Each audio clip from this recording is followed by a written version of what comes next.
This is Plant-Based Briefing. Eric Adams is New York City's first vegan mayor. He shares his health journey, Part 1, by Lucy Danziger at thebeet.com. And I'm your host, Marian Erickson, and this is the curated content plant-based podcast, where I narrate articles on a variety of plant-based and vegan topics in about 10 minutes or less every weekday. Today's article is a bit longer than most, so I'm going to split it up into two parts, and I'll read Part 1 today and Part 2 tomorrow. It's by Lucy Danziger at thebeet.com, and it's based on her interview of then Brooklyn Borough President Eric Adams last year before he decided to run for mayor, and he was elected to mayor of New York City last week. So now let's get to today's plant-based briefing. Eric Adams is New York City's first vegan mayor. He shares his health journey, Part 1, by Lucy Danziger at thebeet.com. Eric Adams is the new mayor-elect of New York City, and everyone is talking about how he is only the second Black person to hold that office. But he is also a first, the first mayor of New York to be a self-proclaimed vegan. He came to this healthy way of eating through a harrowing health experience and shared his personal journey with the Beet. We interviewed him after reading his book about ditching meat and dairy and turning his back on fast food, which he compares to soul food and even the foods of slavery. He wrote Healthy at Last to try to get others to eat more plant-based foods as well. With a focus on public health, Adams wants to make New York City the healthiest place to live in the entire country. One morning, Eric Adams remembers waking up, 56, as the new Brooklyn Borough President and blinking to try to see. He was suddenly nearly blind in one eye and completely blind in the other. Rushing to the doctor, he was told that his blood glucose level was 17, 3 times higher than normal, and that he had full-blown diabetes.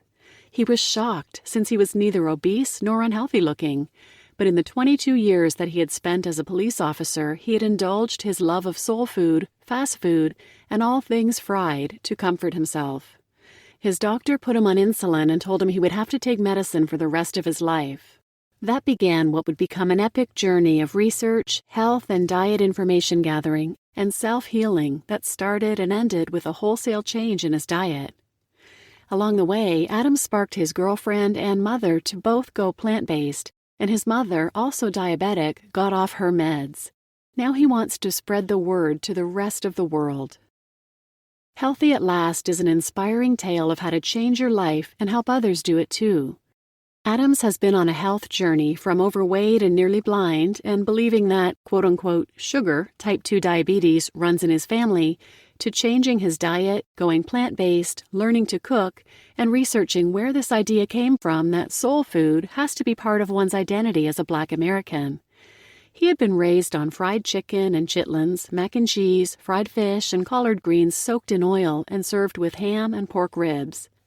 As Adams finds his way to a 35-pound weight loss, getting off the diabetes meds, and helping his mother do the same, he learns that soul food and its modern-day descendant, fast food, comes from a time hundreds of years ago when slaves were given scraps and undesirable parts of the farm animals that the plantation owners would not eat.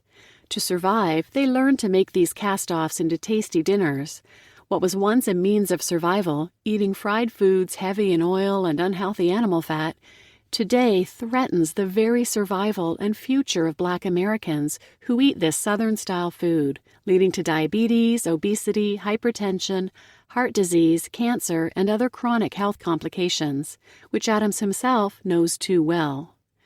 Having changed his health fate, Adams now brings readers along with him in the excellent and honest book, Healthy at Last.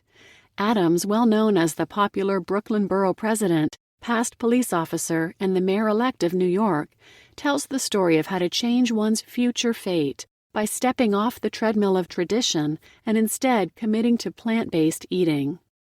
Adams is an adroit storyteller, and his book reads like a movie more than a treatise, but his arguments lay out in such a powerful arc of storytelling that you can envision the traditions and cooking of generations gone by, and how those traditions have led Americans to a place where food is an emotional connection, a cultural celebration, and yet a trap that leads to believing that health troubles we face are not to be avoided. And yet we can make the changes we need to be healthier. It all starts with committing to a new way of eating. In Healthy at Last, Adams explains you can honor your ancestry with new ingredients. Quote, "Here's a secret about eating plant-based. You can still honor your heritage and give up fried fish. You can honor mama and grandma and eat tofu. You can make meat-free crab cakes, crispy seitan chicken legs, mac and chickpea cheese with nutritional yeast, biscuits and vegan gravy. You can make granddad's corn muffins with ground flax seeds instead of eggs, jambalaya with tempeh instead of sausage," unquote, he writes. Quote, "Remember, you can honor the best part of soul food while throwing away the worst parts. You can honor our ancestors without eating what they were forced to eat. We are honoring their sacrifice by returning to our roots and reimagining soul food the way it was meant to be, plant-based," unquote. Adam's lesson is clear that to honor your past, you need to be healthy from now on, and to do that, the first thing is to eat healthier, which he defines as a whole food plant-based diet. The Beet caught up with Adams at lunch in between a busy day of appointments. Here's what he had to say about bringing plant-based eating to his constituents in Brooklyn, New York, and beyond. The Beet: "It must have been shocking to learn you were diabetic out of the blue." Eric Adams: "I had no idea at all that I was diabetic. When I lost my vision in my left eye and partly in my right, I was experiencing tingling in my hands, and it was nerve damage at the same time. It's amazing, but doctors basically expect that by a certain age your body's supposed to break down. It doesn't have to be that way."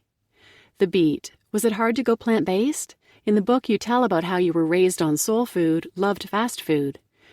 Eric Adams: "The first week was hard. Meat and dairy, sugar, and processed food is as addictive as drugs. That was the hard part. It took me about 2 weeks until my palate changed, and then I learned how to cook. I decided that this is not a diet, it's a lifestyle change. And I learned about spices and how to combine things to taste great." You just listened to Eric Adams as New York City's first vegan mayor. He shares his health journey. Part 1 by Lucy Danziger at thebeet.com. And I'm your host, Marian Erickson, and this is Plant-Based Briefing. Please tune in tomorrow for Part 2, and please share this episode with anyone who might benefit. Thanks for listening.